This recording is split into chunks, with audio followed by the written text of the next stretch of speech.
Web design is the process of creating websites. The process can be more simpler than it sounds. And we have a simple recipe to dip your toes into the world of coding.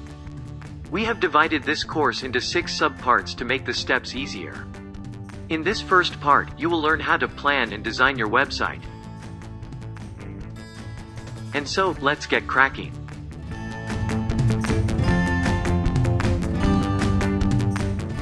Let's make a website together.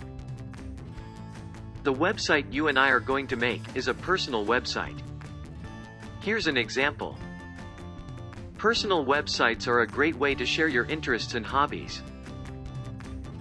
Think about what's important to you, then make a website to share with your friends and family.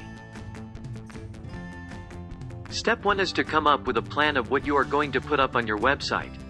Think about what you want to share. It can be pictures, sound, text, or video. Step 2 is to actually collect the data. Remember, you have to tell a tale of who you are.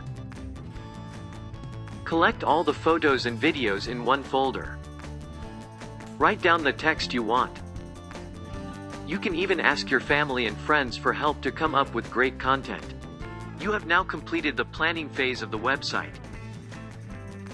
Move on to the next video, where you will learn how to create a basic wireframe using Figma.